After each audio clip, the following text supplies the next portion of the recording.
A10.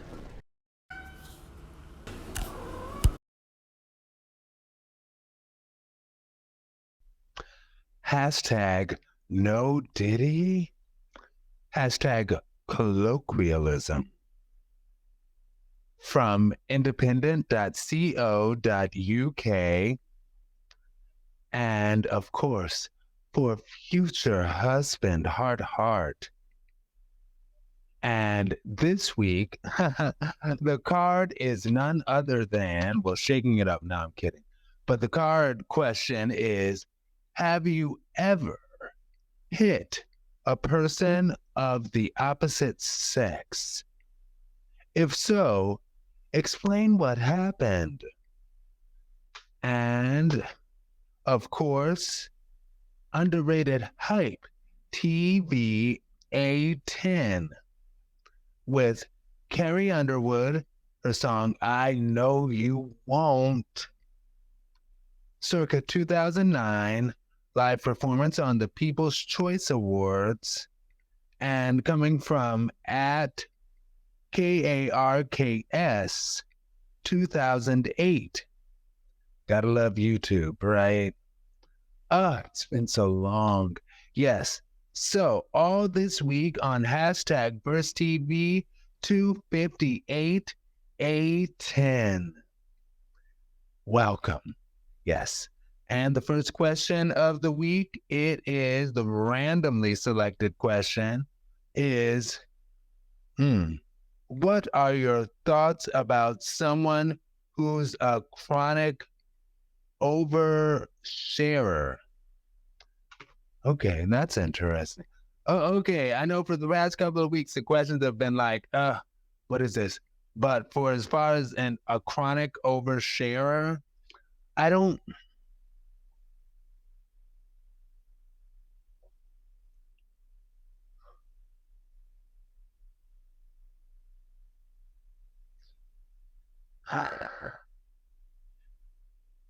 And I was talking with a friend of mine about this just yesterday, actually, how people will, when people ask, how are you doing? How are you doing? How's your day?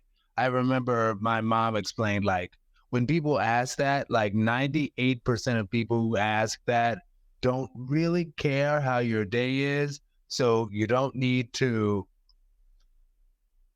drop the bomb of everything that's been going on with you on them.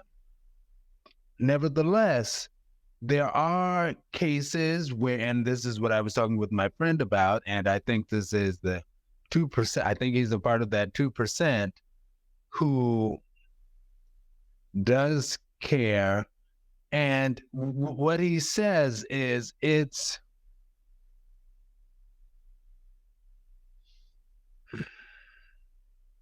if he has a feeling that like you have something on your heart that you just need to share, he absolutely cares.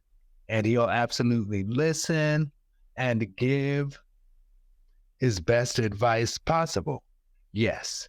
So that is a good thing. Again, I don't think it's so much. I think I was misquoting my mom when I said that she was like 98% of people. I don't think it's 98% of people. Perhaps it's like 98% of the times. In other words, most of the time when somebody asks, how's your day going? It's kind of an empty pleasantry. Most of the time. And most of the time, people don't really have the time to here you go into extreme detail about what's going on. And I remember this one dude that I dated once. We only went on one date to Subway. Damn it, I'm a cheap date. Sorry. I am a cheap date though. And we went to Subway, and I remember the woman in front of us in line.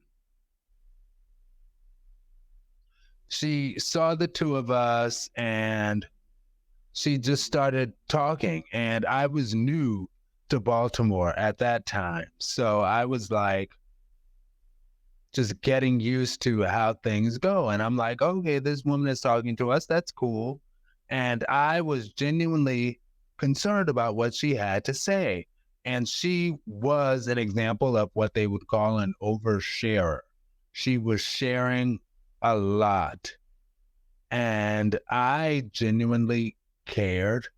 I wanted what's best for her, as I want what's best for all humanity. And I think we should all be that way and perhaps work to be that way more often. Because again, it's not that 98% of people always they're just the type of person who never wants to hear it. I think it's that sometimes people want to hear it and many times they just don't. But I think we need to think about being a little patient with each other. And I remember she was sharing so much, and he, my date, he was like, and he kept like mouthing it to me, like behind her back while she was sharing. And he was like, she is trash. She is trash. My gosh, why is she talking so much? She is trash. And I just remember I was like, and I was asking him, I was like, don't you dare. And I didn't want to speak out and make a scene or anything, but I was like, stop, stop. And on the inside, I was like, how dare you say that about her? She's just sharing. And we're hearing this line. So it's not like she made us stay in the line extra long or anything like that. You know, we're all hearing the line and she was just sharing. And my date was like, she is trash. Oh, she's trash. And I'm like, she's just sharing. Why are you? Anyway, but yeah. So as far as oversharers, what do I think about someone who is a chronic oversharer? Well, I guess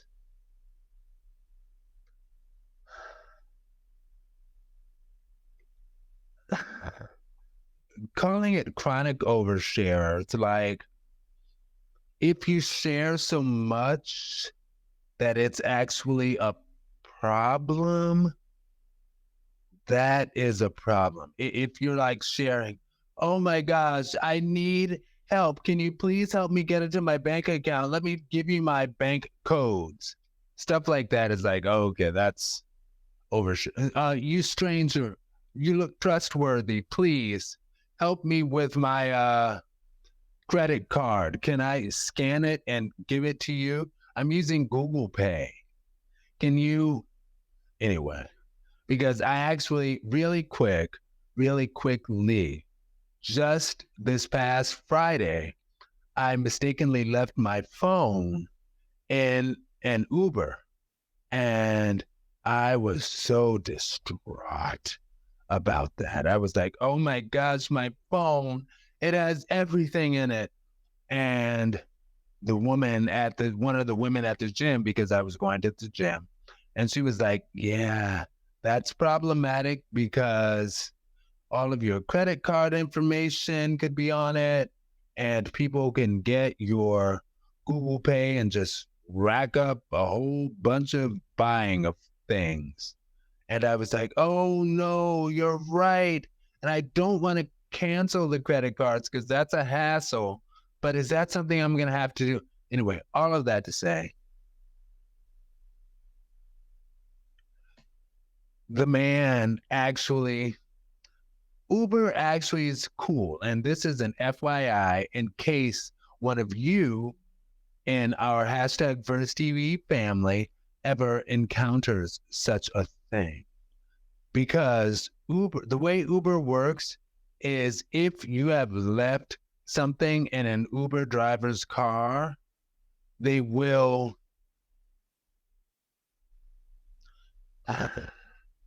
you can communicate that to Uber and let them know, hey, I left such and such a thing in Uber's car. How do you communicate with Uber? You can't call them because they don't have customer support outside of for drivers.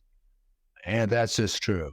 But they do have chat, and you can chat with somebody and say, hey, I left my stuff in this person's car. Can you please help me? And they're like, so what you do, you look at your ride history and you go to the particular ride where you actually forgot whatever your thing is in the car.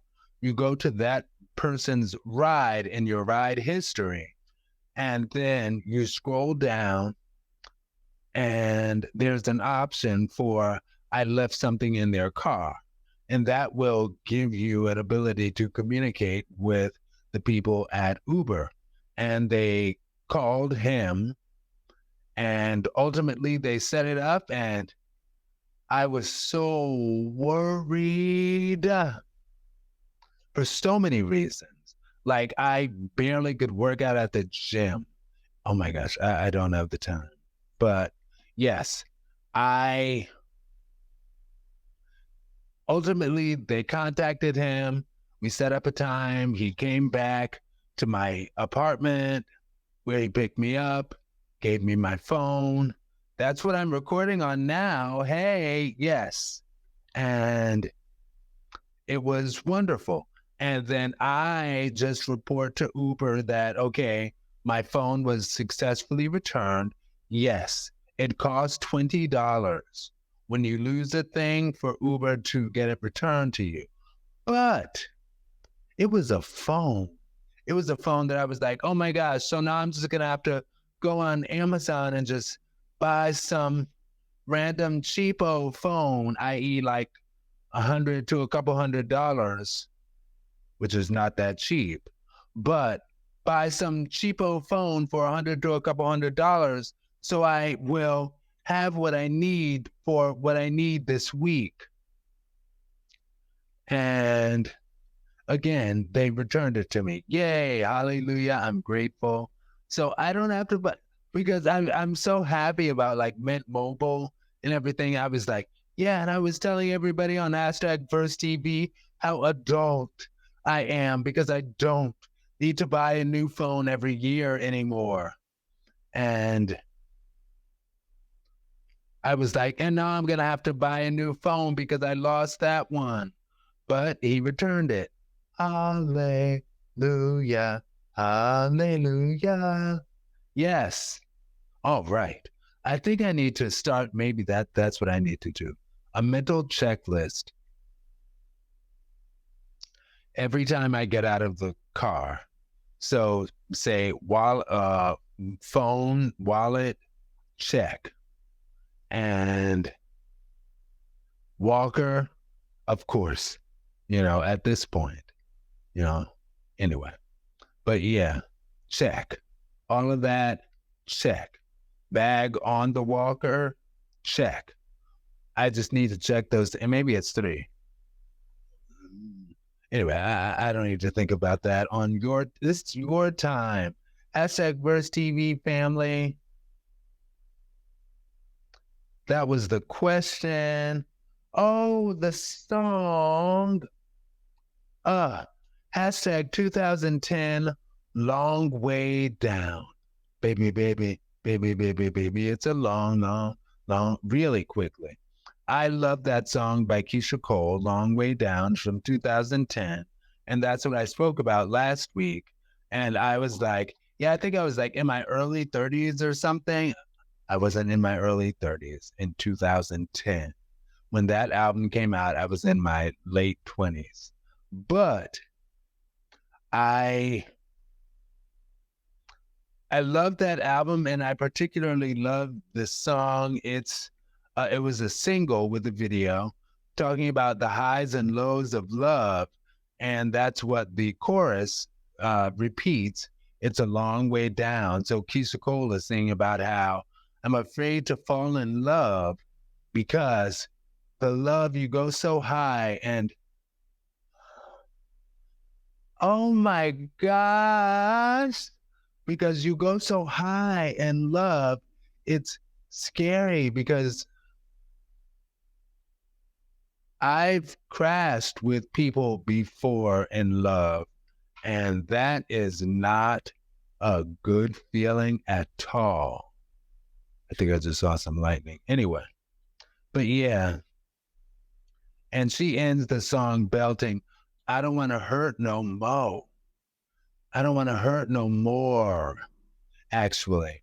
And when I think about that line, initially comes across like, I don't want to hurt no more. No.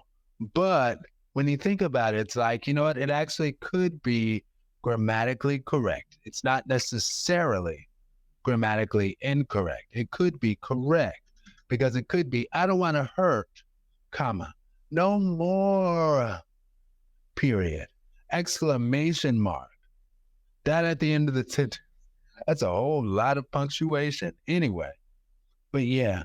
Oh, and FYI, the beautiful man in that video for Keisha Cole's Long Way Down actually went on to be her husband shortly around her 30th birthday, because Keisha Cole is one of the many 81 babies who are famous, because 81 was just one of those years.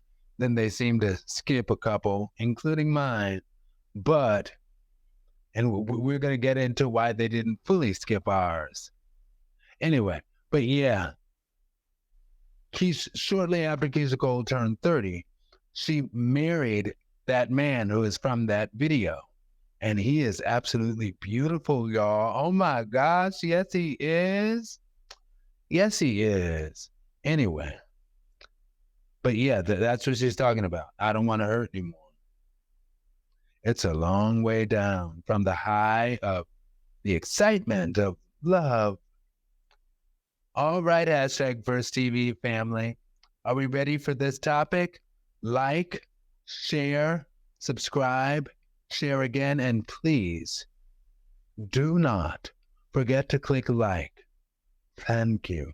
Like, share, subscribe, share again, and do not forget to click like. Thank you. All right. Hashtag no Diddy, hashtag colloquialism, independent.co.uk, hashtag Verse TV A10A.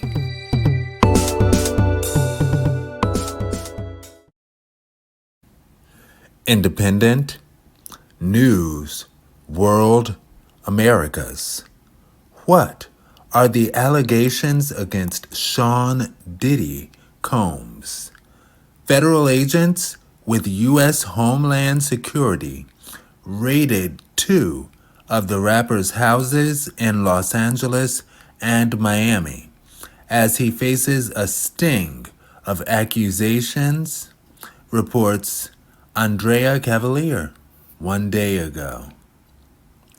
Sean Diddy Combs, a rapper and music mogul credited with helping launch the careers of some of the biggest stars in recent years, is now facing multiple civil lawsuits accusing him of sex trafficking, sexual abuse, and rape. Combs, formerly known as Puff Daddy, P. Diddy, and a host of other names, has undergone a myriad of reinventions since the start of his career, but has since entered a new and unwelcome era. Article continues below. So, way back when I was in college, I remember the Howard University choir, university choirs. So Howard University, of course, has multiple choirs because Howard University is Howard University and so exceptional.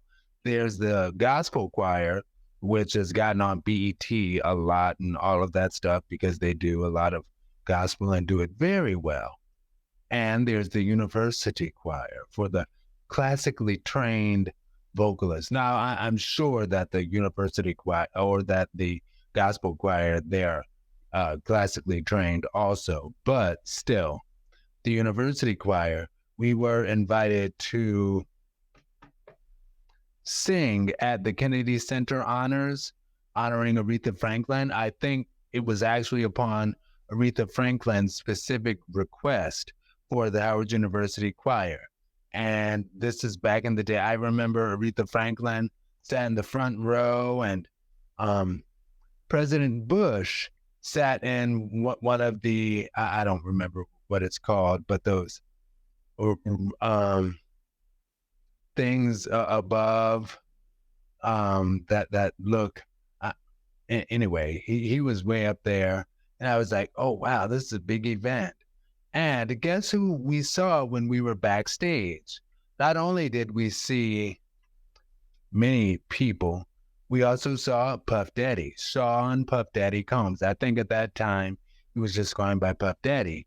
And I remember one of my choir mates actually called out to him when he saw Puff Daddy was walking by, and he was like, Puff Daddy, oh my gosh, you are exceptional, and I want you to know I would love for an opportunity to work at Bad Boy Records and whatever else. He said it must have been the right thing, because Puff Daddy himself actually stopped and talked to him, and I was right next to him because we were singing a baritone bass, and Puff Daddy stopped and talked to him, and he was like, yes, I love hiring Howard University graduates to work at Bad Boy Records. So absolutely.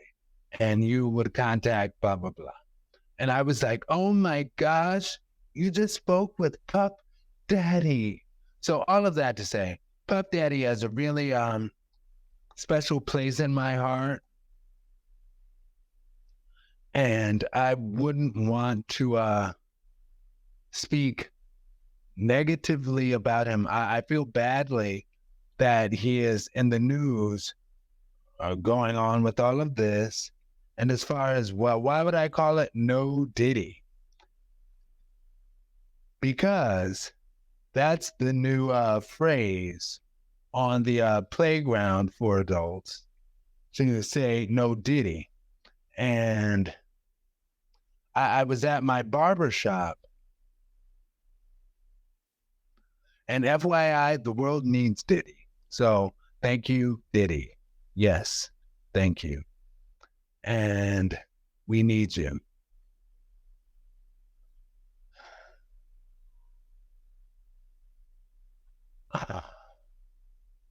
One of the barbers in my barbershop, and I particularly like him because he's also an MS warrior, and he's amazing because he was diagnosed with MS well before me, and his job, he still does it, stands up giving haircuts all day, and I'm like, wow. So you really can't. It's not the end of the world for you. It's not the end of the world for us because we have the MS diagnosis. Yes, we can fight through. And there are people who are survivors. You just got to keep moving. You can't just stop. And I'll go into, wow, I know I'm going off a lot, but I remember he was talking with the person whose hair he was cutting because, of course, that's what barbers do. And he said something about something being long and strong and thick. And as he was saying all of that, common words, he was like, oh, but wait a minute. No, did he? And I had to think about it for a minute. I was on my way to the restroom. That's why I heard him say that. And I was like, wait a minute. And then I realized, oh, he's using no Diddy in the same way that people used to always use no homo, because being a heterosexual man, talking about something being long and thick. in a positive way. It was like he was like, wait a minute, no, Diddy. And he said it just like that. He was like, no, Diddy. I'm like, oh wow, okay. But and another guy at the barbershop had another no Diddy moment. And I guess, like I said, it's just the popular thing on the playground for the kids, straight kids. I don't know. But one of the other barbers was like, I never sleep on my back. I, I never sleep on my back.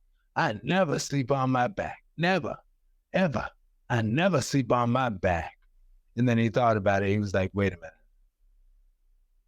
Well, perhaps I should rephrase that. No Diddy. No Diddy. I sleep standing up like a cow. It was like, wow. The th- and this goes back to someday we'll all be free because the things we put heterosexual men through, having to prove their masculinity, it's like, wow. Like I never sleep on my back. Oh, that's because you're getting pounded. Mm. And this brings me into the other thing.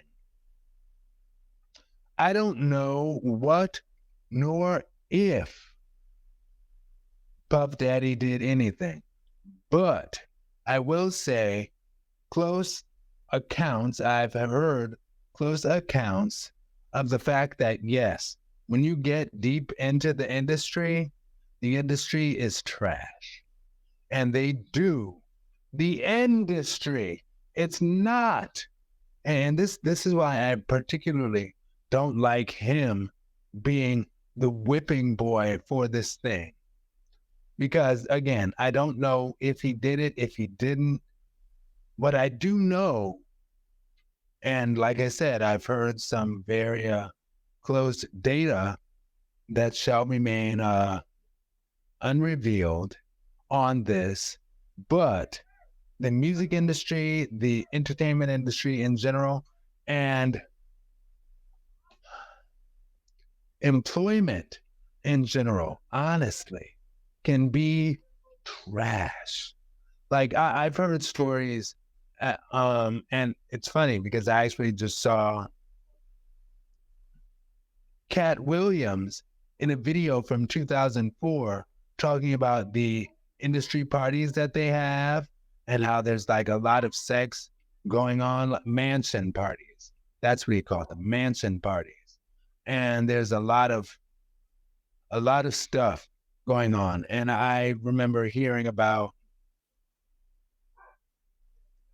what can happen to new rappers at such parties is they will bring you in, and this is really sad,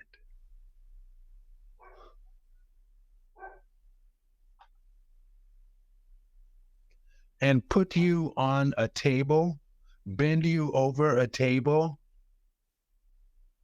and F you right there in front of everybody. So everybody who's like, oh, I never knew that so and so ever did this thing.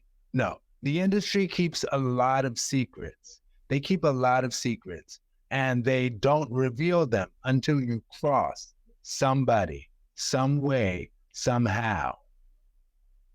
Then it's like they open the floodgates and say, oh no, he actually did all of this. And at the end of the day, truth is that not everybody, but many people in the industry do such horrible things. And again, I have no idea whether or not Puff Daddy had any kind of connection to any of those things. At the end of the day, none of us do. All we know is what we've seen on TV. And I remember a woman who actually did hashtag Verse TV.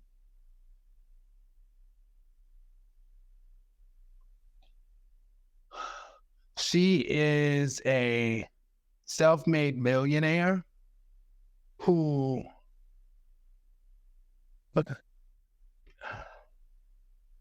they tried to bring her down with something ridiculous. And I'm deliberately not revealing names or anything, but she said that they tried to bring her down with something that she didn't even do or anything like that. But she said she remembers the police telling her that, yeah, we're going to handcuff you and do the perp walk with you past all of these media outlets so they can record it and see what they see and decide what they've decided about you without knowing anything. And sure enough, when she went in to the courtroom after having that perp walk throughout all the media outlets, who were like, oh my gosh, look at her. She's going to jail. After she did all of that, the judge saw it, what she was there for, and the judge was like, "This is ridiculous. You have nothing to do with it. I'm throwing this out," and they threw it out. But guess who wasn't there for a walk to freedom? Not the people who were taking photos when she went in. So all of that to say, we don't know more than what the media has told us about a thing. That's just what it is. And the media will decide what stories it wants to build, and that's what's presented. I remember when I was in high school, one of my the choir teacher would always talk about how the news cameras, she's like, the news cameras never come to our choir performances to show the good thing that we do, but the news cameras are always there whenever one of the kids gets into a fight. So that was sort of like my first taste of, oh, that's how it works. So what we want to be fed, we're fed. And those of us who don't think critically, George Carlin talks to that, we are just like, oh, well, they tell us we should feel this way. So that this is how I'm going to feel about it. Right. Okay. But as far as the industry, yeah, I have heard that there are a lot of horrible things that go on behind closed doors from a lot of people in the industry. And that's just what it is. And I'm reminded of a quote from Lord Acton. It's an 80s quote, a fellow 80s baby, 1887, but it's from 1887. Lord Acton said, quote, power tends to corrupt, and absolute power corrupts absolutely. And Lord Acton, of course, a British historian. Ah, and I I think that's kind of what it comes down to, because unfortunately, sigh. But yeah, I don't know whether or not Puff Daddy, P. Diddy had anything to do with it. I know that I love his song Act Bad. I do. That was one of my songs one week. But I don't know if he had anything to do with any of that. All I know is that the news has him in media a lot because of it. And what I do know is with the industry, there are secrets they will keep for you until their death, until you cross somebody higher than you. And when that happens, then it all comes down. Again, I have no idea if he did any of that. And I am speaking from the standpoint of someone who hold Sean Puff Daddy Combs Diddy close in his heart because, yes, he is beautiful.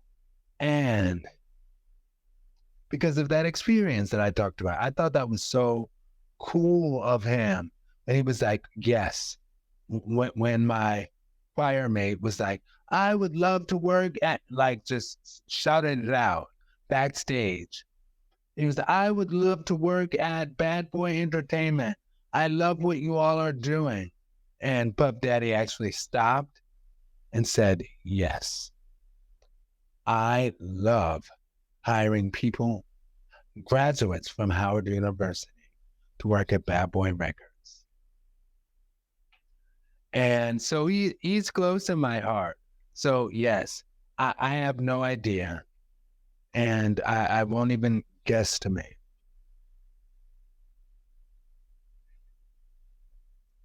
All right. Yeah. Hashtag Verse TV family. Like, share, subscribe, share again, and please do not forget to click like. Thank you very much. Hashtag for future husband, heart, heart, hashtag fight at tonight's conversation, hashtag Verse TV A10B.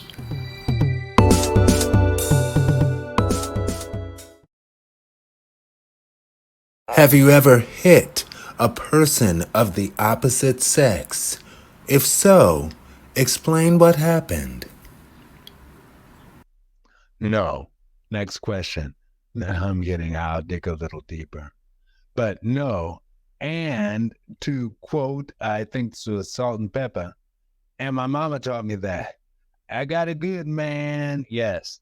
No, no. Now, one thing that my mom did say, she was like, you people who put men who put their hands on women are punks.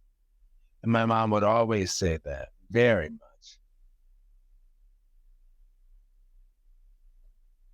She also said, don't let a woman beat you. Don't do that. That's not good either. And she did acknowledge the unfortunate fact that both men and women, both women and men, can be victims of domestic violence, both hetero and homo. Everybody can. It's,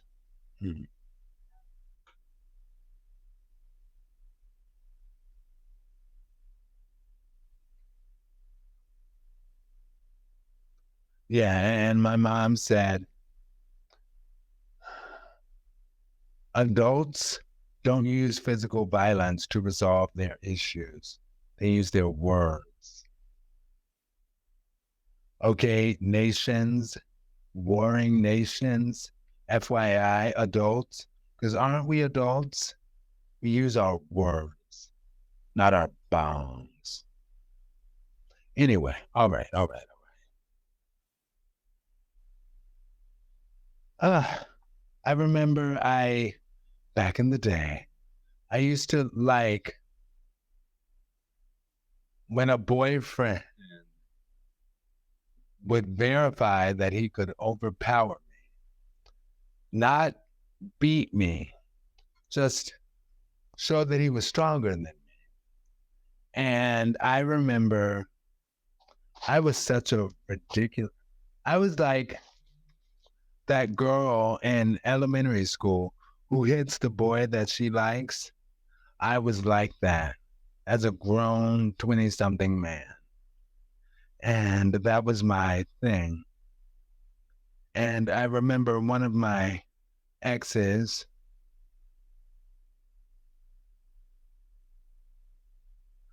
I used to love, I would slap my dude just for kicks, like, oh, yes, you know. And he thought that I would do this stuff like that because I was going to he was like, oh, I'm afraid that, he didn't say this at that time, but he was like, I'm afraid you're going to be an abusive boyfriend because you hit me so much. And then one day, this is so hot, y'all. I'm sorry. Uh, Pre multiple sclerosis diagnosis. Both post multiple sclerosis, I'm not looking for a man to overpower me. That's not cute. But back before I was diagnosed with MS and I was still just as strong as a regular, I guess, dude,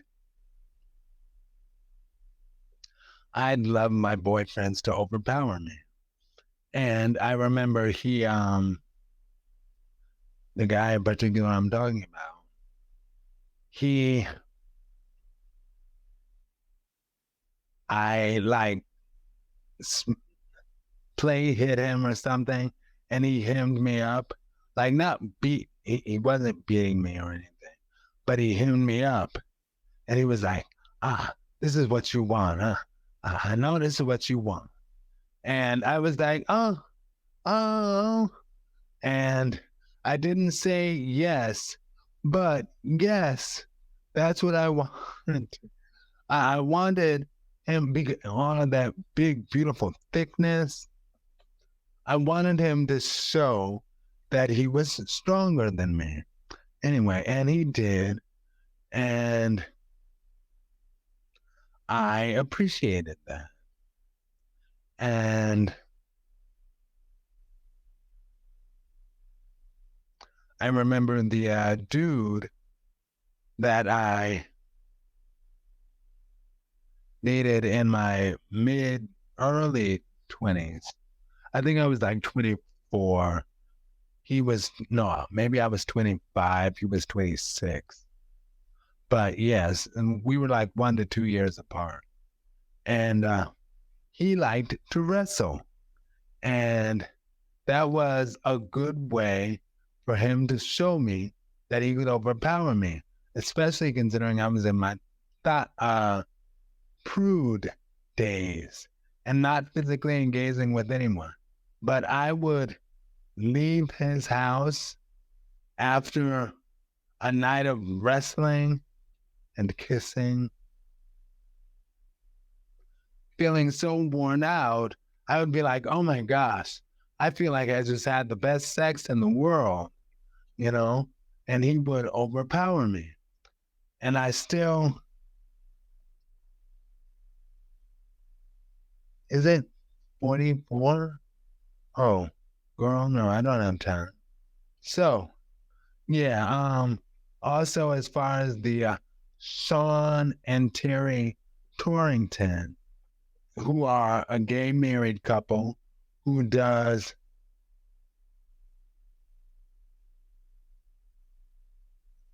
they write and produce programs, right? Together. And that's their thing. And I remember I've been following them for a very long time. And following them since back in the day when they did the Sean and Terry show. And one time on the Sean and Terry show, Terry, I think the boyfriend or whatever. I don't remember who is who. Mm, yes. Yay. And he said something about, yeah, when we first met, I was doing something at the club trying to get you to want to fight me or want to fight or something. And it was really just because I liked you. And I'll say Sean, I don't remember exactly. But Sean was like, wow, you did that because you liked me? That's strange because that makes you sound like a bird, you know? And they're from New York, so whatever that means, right? But he was like, that makes you sound like a bird. And Terry was like, I guess I was. But yeah, sometimes we like a man to show their power. Anyway,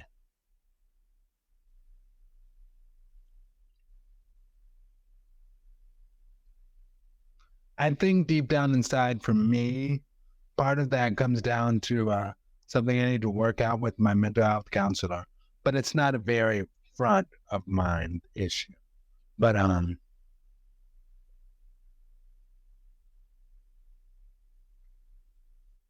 that's why I like a dude to be stronger than me because I feel like it's for protection. Why do I need to be protected? Maybe after another time. Like, share, subscribe. No, share again, and don't forget to click like. Thank you. All right. Hashtag underrated hype TV A10. Carrie Underwood, I Know You Won't, People's Choice Award circa 2009 at KARKS 2008, hashtag First TV A10C.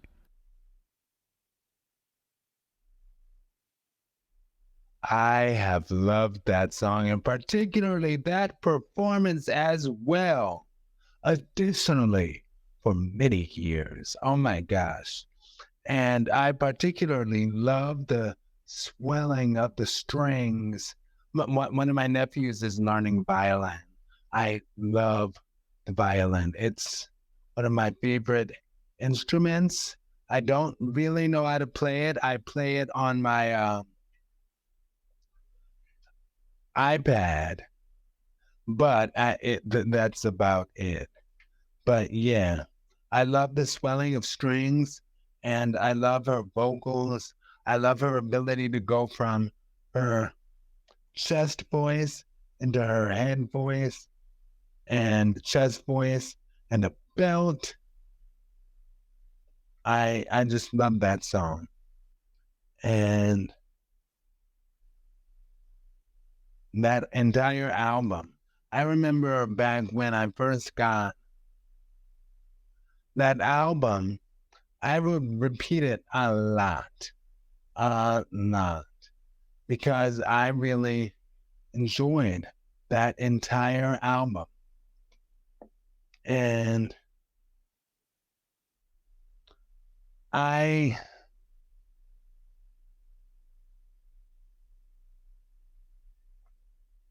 yeah. FYI, Carrie Underwood is a fellow 1983 baby like me. So, yes, thank you, Carrie, for representing for us. Somebody has to. Yes. And I love her vocals. Her that not only the album Carnival Ride, but also I love the album Play On. And she just uh, she's exceptional. And I used to say like she's like got Whitney-ish vocals for country music. And I thought that was so cool. And yes, oh my gosh, I sang that song to about many men. Yes, I've been there. It's saying on call, but I know you won't. Anyway, oh, I love it when she belts that. Oh, yes. I also love how she didn't take a breath in it because it makes sense. There's in that performance, she took a breath at the last time, but that actually worked. But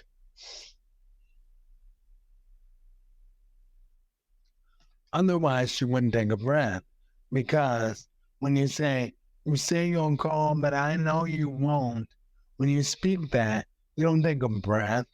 You say you'll call, but I know you won't. No, that's not how you say it.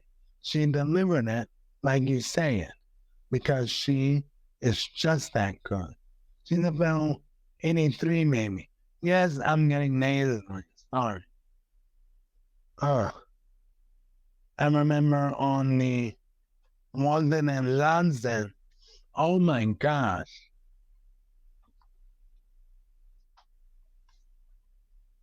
Walton and Johnson show, they spoke about Carrie Underwood, and they were like, yeah, these new country singers today, they have nothing on old school music back in the day. Little mouse voice singers like Carrie Underwood. I'm like, mouse voice singer? I mean, listening to the same person, and she has nothing on Dolly Parton. And I remember when they said that, I was like, Dolly Parton? What? Carrie Underwood is giving Whitney-ish vocals to country music. Dolly Parton was not. But I know now, like I've listened to more of Dolly Parton stuff, and when she was inducted into the Rock and Roll Hall of Fame, like she deserved, I hear some other stuff, and I'm like, oh, she actually does sing her butt off. But Carrie Underwood sang their butt off too. In closing, Kelly Clarkson did a remake of this song years ago also. You can find it on YouTube, sing her butt off. And I remember I was like, oh wow, she's singing her butt off more than Carrie Underwood, kinda. And I played it for my uncle. I played both performances for my uncle. And my uncle was like, no, they're both talented. They're both excellent. But Carrie Underwood did the better job. And I realized, oh, Kelly Clarkson kind of added some soulful R&B-ish vocals to her version of the song, and she made it work. Kelly Clarkson kept it with the soul of country. And yeah, both are exceptional.